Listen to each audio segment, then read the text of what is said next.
Hi అండి, ఎలా ఉన్నారు? ఏం చేస్తున్నారు? ఈరోజైతే ఇలాంటి శారీస్ మనం కట్టినప్పుడల్లా వాష్ చేసుకోవాలంటే ఇబ్బంది అవుతుంది కదా, కలర్ పోతుందేమో అన్న డౌట్తో డ్రై వాష్కి ఇచ్చేస్తూ ఉంటాం. అలా కాకుండా మనం ఇంట్లోనే ఎలా వాష్ చేసుకోవాలో ఈరోజైతే మీకు చూపించేస్తాను. రండి. Welcome back to my channel Sakhi thought.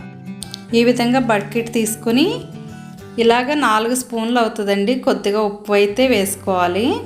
వేసుకొని వాటర్లో మనకి శారీ మునిగేంత వరకు వాటర్ తీసుకోవాలి. ఉప్పు ఎందుకు వేస్తున్నానంటే ఇలాంటి శారీసు మనం వాష్ చేస్తున్నప్పుడు కలరు బాగా దిగిపోద్ది కదండి. ఇది లైట్ నీలం కాబట్టి బాగా పచ్చి కలరు తొందరగా కలర్ షేడ్ అయిపోద్ది. అందుకని షేడ్ అవ్వకుండా ఉండడం కోసమని కళ్ళుప్పు వేసామనుకోండి, ఆ శారీ కలర్ ఎక్సెస్ అయితే పోద్ది తప్ప శారీ కలర్ దాన్నే అంటిపెట్టుకొని ఉంటుంది అనమాట.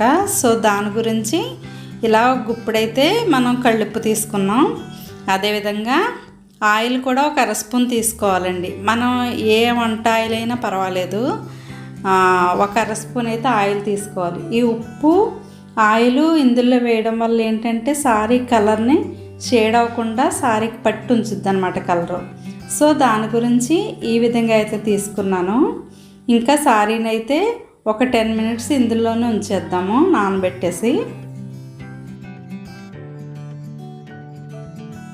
ఇలా నీళ్ళలో 10 నిమిషాలు ఉంచేయడం వల్ల ఏంటంటే ఎక్సెస్ ఏదైతే పైన కలర్ ఉంటుందో అది మాత్రమే పోద్ది, మిగతా కలర్ అంతా కూడా శారీని అంటిపెట్టుకుని ఉంటుంది అనమాట.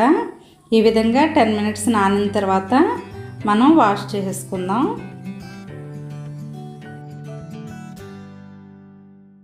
ఇలా ఒకసారి వాష్ చేసేసుకున్న తర్వాత మనం మీరా షాంపూ తీసుకోవాలండి. మన ఇంట్లో ఏ షాంపూ అయినా పర్వాలేదంటే కుదరదు. దీనికి మీరా షాంపూయే బాగా కరెక్ట్గా ఉంటుంది అనమాట. ఎందుకంటే మీరా షాంపూ మీ దగ్గర లేకపోతే కొంకుడుగాయలైనా సరే అది పులుసు తీసుకుని ఆ పులుసు అయినా వేసుకోవచ్చు అనమాట. మనం పట్టు చీరలు అవి వాష్ చేసినప్పుడు కూడా మీరా షాంపూ కానీ లేదంటే కొంకుడిగా పులుసు కానీ తీసుకోవడం బెటర్ అనమాట. మన కలర్ ఎక్కువ షేడ్ అవ్వకుండా బాగుంటుంది. ఇంకా 2 షాంపూలు అయితే ఇందులో వేసానండి. దీన్ని కొంచెం గిలకట్టేసుకుందాం. ఈ విధంగా బాగా నుగురు వచ్చిన తర్వాత ఈ శారీని ఇందులో వేసేసి బాగా ఒక పావు గంట సేపు నాననివ్వాలన్నమాట. ఇదిగోండి, చూసారా? ఇలా ఎక్సెస్ కలర్ ఏదైనా ఉంటే కనుక ఇప్పుడు వచ్చేస్తుంది అనమాట.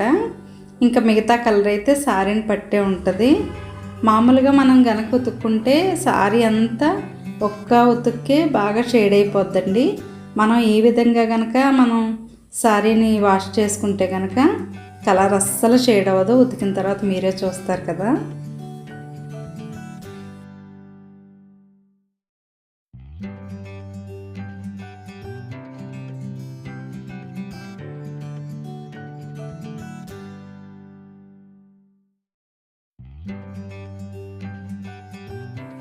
ఈ రోజుల్లో ఇలాగా పట్టు చీరలు అనుకోండి డ్రై వాష్కి ఇచ్చేస్తున్నారు. ఇలా చిన్న చిన్న చీరలు ప్రతిసారి డ్రై వాష్కి ఇవ్వాలంటే 200, 300 అలా తీసుకుంటున్నారు కదా. సో మనం ఈ విధంగా కనుక వాష్ చేసుకుంటే కనుక మనం మంచిగా ఒక్కసారి ఫస్ట్ టైము ఇది నానబెట్టినప్పుడే ఈ కలర్ పోద్దండి. తర్వాత అయితే మనం ఎన్నిసార్లు ఉతుకున్నా ఈ కలర్ అస్సలు షేడ్ అవ్వదు. అందుకోసమే ఫస్ట్ టైం ఉతుకున్నప్పుడు ఇలాగా రాక్ సాల్ట్ అంటే ఉప్పు, తర్వాత నూనె వేసి ఇలా నానబెట్టుకోవడం వల్ల ఏంటంటే మనకి శారీ కలర్ ఎక్సెస్ ఏదైతే ఉందో అది పోద్ది. మిగతాదంతా కూడా మనకి శారీని పట్టే ఉంటుంది. ఇంకా ఫస్ట్ టైమే ఈ కలర్ అండి, ఎక్సెస్ కలర్ అయినా ఫస్ట్ టైమే పోద్ది, నెక్స్ట్ టైం నుంచి అస్సలు పోదనమాట. ఈ విధంగా కనుక మనం వాష్ చేసుకుంటే ఇంక ఇదే నీళ్ళతో మనం ఫాల్స్ దగ్గర ఏదైనా కొంచెం ఎక్కువగా మార్చినట్టుగా ఉంటే కనుక దాన్ని కూడా చక్కగా ఇలా ఆ నీళ్ళే పోసుకుంటూ ఇలా వాష్ చేసేసుకోవచ్చు. చాలామంది పట్టు చీరలు అవి కొనుక్కుంటారు కానీ కట్టాలంటే భయం అనమాట. ఎందుకంటే ఇంకా చాలా రేటు పెట్టి వాష్ అది డ్రై వాష్కి అది ఇవ్వాలి కదా, ఇంకెందుకులే మళ్ళీసారి కడదాం అన్నట్టుగా మనం ఊరుకుంటూ ఉంటాం కదా. కానీ ఈ విధంగా వాష్ చేసుకుంటే కనుక ప్రతిసారి ఎప్పుడు కావాలంటే అప్పుడు కట్టుకొని ఎంజాయ్ చేసేయచ్చండి.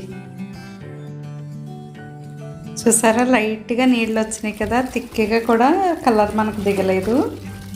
ఇంకా 2-3 సార్లు ఇలా ప్లెయిన్ వాటర్తో వాష్ చేసుకుని గంజి పెట్టేద్దాం. ఇలాంటి శారీస్కి మరీ థిక్గాను పెట్టకూడదండి, మరీ లైట్గాను పెట్టకూడదు. సమంగా మనం గంజి తీసుకుని పెట్టుకుంటే కనుక చక్కగా బాగుంటుంది అన్నమాట కట్టుకున్నప్పుడు. గంజి పెట్టుకున్నప్పుడు తెల్లగా మచ్చలు పడకుండా ఈ విధంగా కొంచెంగా నీరమం తీసుకుని కలుపుకొని దానిలో కనుక మనం సారీని ముంచి తీసుకుంటే కనుక చక్కగా మనకి ఎటువంటి తెల్ల మచ్చలు పడకుండా నీట్గా అయితే గంజి పట్టేస్తుందండి. ఇలా సారీ అంతా గంజి పట్టేంత వరకు ఉంచి ఇలా తీసేసుకొని ఆరబెట్టేసుకోవడమే.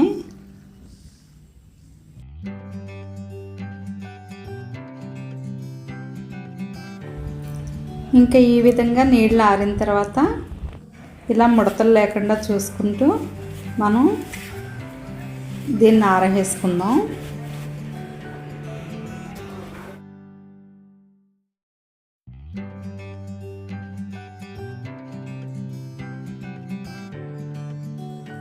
ఇలాంటి సారీస్ ఎన్నైనా కానీ ప్రతిరోజు కట్టినా కానీ చక్కగా ఇలా వాష్ చేసుకుంటే ఎప్పుడూ కొత్త దానిలాగే ఉంటుందండి ఏ సారీ అయినా. ఇదిగోనండి సారీ అయితే చక్కగా ఆరిపోయింది. ఎంత చక్కగా గంజి పెట్టాం కదా, ఎంత చక్కగా ఆరిపోయిందో చూడండి. అసలు ఆ షైనింగ్ కూడా ఏమాత్రం తగ్గలేదండి సారీకి. మరలా ఎలా అయితే వాష్ చేసే ముందు చూసామో అదే రకంగా ఉతికిన తర్వాత కూడా చక్కగా ఉంది చూసారా. ఇదిగోండి చూడండి చక్కగా రెడీ అయిపోయింది కదా. ఇంకా దీన్ని ఇస్త్రీ చేసి పెట్టుకుంటే మరలా కొత్త దానిలాగే ఉంటుంది అన్నమాట.